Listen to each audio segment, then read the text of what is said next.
दोस्तों नमस्कार, स्वागत है आप सभी का। एक बार फिर से चलिए जानते हैं झारखंड सूबा की ताज़ा खबरों को। लेकिन उससे पहले अगर आपने अभी तक इस चैनल को सब्सक्राइब नहीं किया तो सब्सक्राइब कर लें, जिससे कि आपको झारखंड सूबा की ताज़ा खबर रोजाना मिलते रहे। सबसे पहली खबर, लातेहार में हड़ताल पर ग्रामीण डाककर्मी, नियमित कर्मी की तरह सुविधा की मांग। अखिल भारतीय ग्रामीण डाक सेवा संघ पलामू प्रमंडल के आह्वान पर लातेहार जिले के सभी ग्रामीण डाकघर में 12 दिसंबर से बेमियादी हड़ताल पर लोग चले गए हैं। संघ के सुनील कुमार ने कहा कि सरकार ग्रामीण डाक कर्मियों के साथ सौतेला व्यवहार करती है। ग्रामीण डाक कर्मी को भी नियमित कर्मचारी की तरह सुविधाएं मिलनी चाहिए। साथ ही बताया कि ग्रामीण डाक सेवकों को 8 घंटे का काम, पेंशन सहित करने, नियमित कर्मचारी के समान 12, 24 और 36 वर्ष का लाभ देने और 5 लाख रुपए तक का ग्रुप बीमा करवाने का मांग किया गया है। अगली खबर, धीरज साहू के घर पर ग्राउंड स्कैनिंग रडार तैनात, जमीन के नीचे वस्तुओं की मौजूदगी का संदेह है। कांग्रेस सांसद धीरज साहू के घर से 351 करोड़ रुपए की नकदी बरामद की गई। आयकर विभाग ने जमीन की सतह के नीचे कुछ वस्तुओं की मौजूदगी के संदेह के चलते धीरज साहू के घर पर ग्राउंड स्कैनिंग रडार मशीन तैनात कर दी है और कांग्रेस सांसद धीरज साहू के घर से 351 करोड़ रुपए की नकदी बरामद हुई है। बता दें कि आयकर विभाग ने नेता के परिवार के स्वामित्व वाली ओडिशा स्थित डिस्टिलरी फर्म और उससे जुड़ी संस्थाओं के खिलाफ चल रही तलाशी के तहत रांची में कांग्रेस सांसद धीरज साहू के घर पर ग्राउंड स्कैनिंग रडार मशीन तैनात कर दी है। आशंका है कि जमीन के नीचे कुछ पैसे मौजूद हो सकते हैं। अगली खबर, सिख दंगा पीड़ितों को अब तक नहीं मिला मुआवजा, हाईकोर्ट ने फटकार लगाई। सिख दंगा पीड़ितों के आपराधिक मामलों की प्रगति रिपोर्ट सरकार की ओर से पेश नहीं किए जाने पर हाईकोर्ट ने नाराजगी जताते हुए गृह सचिव, अपर मुख्य सचिव और राज्य के पुलिस महानिदेशक को 19 दिसंबर को कोर्ट में हाजिर होने का निर्देश दिया और सतनाम सिंह गंभीर की जनहित याचिका पर सुनवाई करते हुए दोनों अधिकारियों को वीडियो कॉन्फ्रेंसिंग से पेश होने का निर्देश चीफ जस्टिस संजय कुमार मिश्रा और जस्टिस आनंद सेन की कोर्ट ने दिया है। अगली खबर, बदले पैटर्न पर मैट्रिक इंटर परीक्षा लेने की तैयारी में जुटा जैक बोर्ड। 6 और 26 फरवरी तक होगी परीक्षा, 15 अप्रैल तक आएगा रिजल्ट। झारखंड में मैट्रिक इंटर परीक्षा पैटर्न में बदलाव होने जा रहा। झारखंड में अगले साल 6 फरवरी से शुरू होने वाली मैट्रिक इंटर परीक्षा बदले पैटर्न के साथ होगी। शिक्षा विभाग की मंजूरी मिलने के बाद 15 दिसंबर को होने वाली जैक बोर्ड की बैठक में नए पैटर्न को मंजूरी दी जाएगी। जैक बोर्ड मैट्रिक इंटर परीक्षा में जो बदलाव करने जा रहा, उसमें अब OMR सीट पर परीक्षा नहीं दी जाएगी। छात्रों को अब उत्तर पुस्तिका में ही 40 अंकों के बजाय 30 अंकों के बहुविकल्पीय वस्तुनिष्ठ प्रश्न दिए जाएंगे। अगली खबर, एसीबी टीम की बड़ी कार्रवाई, धनबाद में लोयाबाद थाने के ASI को 10,000 रुपए रिश्वत लेते रंगे हाथ दबोच लिया। बड़ी खबर धनबाद के बागमारा से, जहां पर एसीबी की टीम ने लोयाबाद थाना के ASI मनोज मिश्रा को 10,000 रुपए घूस लेते लोयाबाद के एकड़ा पुल के पास से गिरफ्तार कर लिया। बताया जा रहा कि केस डायरी मैनेज करने के नाम पर ASI एक व्यक्ति से पैसा ले रहा था।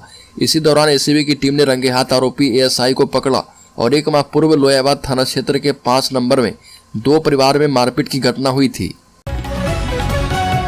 बड़ी खबर, झारखंड के बकाया राशि मामले में सियासत तेज, सत्ता पक्ष और विपक्ष दोनों आमने सामने।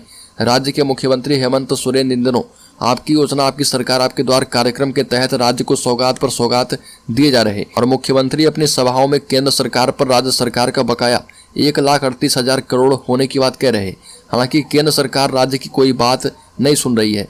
भाजपा ने इस मुद्दे पर हेमंत सोरेन को राज्यवासियों को भरमाने का आरोप लगाया और भाजपा के विधायक CP सिंह ने स्पष्ट किया कि पता नहीं इस मुख्यमंत्री कहां से आंकड़े पेश करते हैं, किंतु मेरी जो जानकारी है उसके मुताबिक भारत सरकार किसी तरह की कोई राशि राज्य सरकार की रोक कर नहीं रखी है।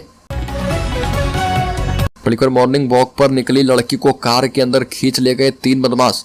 बता दें कि छात्रा का अपहरण करने के बाद युवक ने एक पेट्रोल पंप पर पेट्रोल भराया था और कार में छात्रा का मुंह और हाथ पैर बांधकर कम्बल से ढककर रखा था। छात्रा ने पुलिस को बताया कि अपहरण के दौरान उन लोगों ने गाड़ी में तेल भरवाया और इस आधार पर पुलिस ने चानो से रांची तक के सभी पेट्रोल पंप के CCTV फुटेज को खंगाला है। अगली खबर, झारखंड में कृषि कार्य में होगा ड्रोन का उपयोग, महिला समूहों को मिलेंगे ड्रोन। राज्य में फसलों की निगरानी के लिए ड्रोन तकनीक का उपयोग किया जाएगा। इससे फसलों की सुरक्षा के साथ साथ किसानों के समय की बचत होगी और इसके लिए केंद्र सरकार देश भर में महिला स्वयं सहायता समूहों को ड्रोन उपलब्ध करवाएगी। केंद्र की इस पहल के बाद झारखंड के कृषि विभाग एवं ग्रामीण विकास विभाग के अंतर्गत JSLPS के साथ कन्वर्जेंस से ड्रोन सेवाएं प्रारंभ की जाएगी। अधिकारियों ने बताया कि राज्य में अभी 2,83,000 महिला स्वयं सहायता समूह कार्य कर रही है। इनमें से कुछ का चयन जो है ड्रोन उपलब्ध करवाने के लिए होगा। इसके अलावा कृषि विभाग अंतर्गत स्वयं सेवा समूहों एवं महिला किसानों को भी ड्रोन दिया जाएगा। अगली खबर, आगामी चुनाव को लेकर हेमंत सोरेन ने कसी कमर, कहा कि पूरी ताकत से लड़ना होगा इस बार। झारखंड में आगामी चुनाव को लेकर प्रदेश के मुख्यमंत्री हेमंत सोरेन ने अपनी कमर कस ली है और जिस तरह से एक एक करके हेमंत सोरेन को ईडी का छठा समन मिला है, उस पर तीखा हमला बोलते हुए मुख्यमंत्री ने कहा कि कुछ लोग ये अफवाह फैला रहे हैं कि मैं दुमका नहीं जाऊंगा, लेकिन जब तक हेमंत सोरेन जिंदा है लोगों को किसी भी तरह की परेशानी नहीं होगी। दुमका पहुंचने के बाद हेमंत सोरेन ने कहा कि आप लोगों को किसी भी तरह की चिंता करने की कोई आवश्यकता नहीं है। हेमंत सोरेन ने कहा कि हम अपने हक और अधिकार को लेकर रहेंगे। साथ ही कहा कि केंद्र सरकार के पास 1,36,000 करोड़ रुपए का बकाया है, लेकिन इसे अभी तक नहीं दिया गया है। हेमंत सोरेन ने कहा कि अब हमें इसे छीनकर लेना होगा। अगर केंद्र सरकार हमें ये राशि देती है तो राज्य की आर्थिक स्थिति काफी मजबूत होगी। एक बार झारखंड स्वर्ण जयंती एक्सप्रेस का परिचालन फिर से शुरू। सांसद ने लोकसभा में उठाया था मुद्दा। पलामू होकर दिल्ली जाने वालों के लिए खुशखबरी है। झारखंड स्वर्ण जयंती एक्सप्रेस के परिचालन को फिर से शुरू कर दिया गया है। सांसद बीडी राम ने लोकसभा में इस मुद्दे को उठाया था। झारखंड, बिहार और यूपी के सीमावर्ती क्षेत्र के मजदूरों के लिए लाइफलाइन माने जाने वाली झारखंड स्वर्ण जयंती एक्सप्रेस को चालू कर दिया गया है। 12873 हटिया आनंद बिहार स्वर्ण जयंती एक्सप्रेस 14 दिसंबर, जबकि आनंद बिहार हटिया स्वर्ण जयंती एक्सप्रेस 15 दिसंबर से शुरू हो जाएगी। इससे पहले इस ट्रेन को रेलवे ने कोहरे के कारण बताते हुए 4 दिसंबर से परिचालन को रद्द कर दिया था। बड़ीकर अपने हक के लिए झारखंड सरकार लड़ेगी। हेमंत सोरेन ने कहा कि केंद्र से झारखंड का पैसा मांगते हैं तो सरकार गिराने में लग जाते हैं, काम में अड़चन डालता है विपक्ष। जामताड़ा में मुख्यमंत्री हेमंत सोरेन ने कहा कि राज्य सरकार केवल जनता के लिए काम करेगी। यहाँ के अधिकारी जनता के लिए काम करेंगे। अब तक पूर्व की सरकार अधिकारियों को अपने काम के लिए इस्तेमाल करते थे, अब ऐसा नहीं होगा। पूर्व की सरकारों ने यहाँ की जनता को ठगा और उनके साथ छल किया है। यही वजह है कि आज यहाँ के लोग गरीब रह गए और राज्य पिछड़ता चला गया। जिस राज्य की पहचान गांव से है, उस गांव को ही पूर्ववर्ती सरकारों ने छोड़ दिया था और गांव के लोगों पर कभी ध्यान नहीं दिया गया। अगली खबर, कांग्रेस सांसद धीरज साहू के ठिकाने की खुदाई की तैयारी। जमीन में खजाना छिपे होने के शक है। अब तक 354 करोड़ कैश बरामद किए गए। कांग्रेस के राज्यसभा सांसद धीरज साहू की रांची स्थित आवास पर आयकर विभाग की जांच जारी है। टीम को उनके रांची और लोहरदगा स्थित आवास की जमीन में खजाना छिपा होने का शक है। ऐसे में जियो सर्विलांस मशीन से इसकी जांच की जा रही है। धीरज साहू के ओडिशा स्थित एक ठिकाने से अब तक 354 करोड़ रुपए नकदी, जेवर और अन्य सामान मिले हैं। धीरज साहू के लोहरदगा स्थित आवास पर 3 गाड़ियों में 12 इनकम टैक्स ऑफिसर दोबारा पहुंचे। उनके साथ साहू परिवार के 3 अन्य सदस्य भी थे। अगली खबर, गिरिडीह पुलिस ने 9 साइबर अपराधी को दबोचा। 55 mobile phone set, 36 SIM card सहित कई सामान बरामद। गिरिडीह में एक बार फिर से साइबर अपराधी के खिलाफ बड़ी कार्रवाई करते हुए जिले के अलग अलग थाने से पुलिस ने 9 शातिर अपराधी को गिरफ्तार किया है और गिरफ्तारी के बाद बीते 100 दिनों में गिरिडीह जिले में 100 साइबर अपराधी को पुलिस ने अरेस्ट किया है। और गिरफ्तारी के बाद पुलिस ने 55 mobile phone, 36 SIM card, 1 ATM card, 2 passbook, 3 iPad, 1 laptop, 3 power bank और 4 बाइक बरामद किए हैं। गिरफ्तार साइबर अपराधी में भेलवा घाटी थाना क्षेत्र के तिलक डी का मनीष कुमार मंडल, बेंगाबाद थाना क्षेत्र का विकास मंडल, बेंगाबाद के सोनाबाद का सागर तुरी और गांडी थाना क्षेत्र के आहरडी का मोहम्मद मुश्ताक अंसारी और बेंगाबाद थाना क्षेत्र के गोपालपुर का सगीर अंसारी शामिल है। मणिपुर संसद पर आतंकी हमले की 22वीं बरसी पर लोकसभा में उस वक्त अफरा तफरी मच गई जब विजिटर्स गैलरी से 2 युवक अचानक नीचे कूद गए। उस समय लोकसभा में बीजेपी सांसद खगेन मुर्मू अपनी बात रख रहे थे।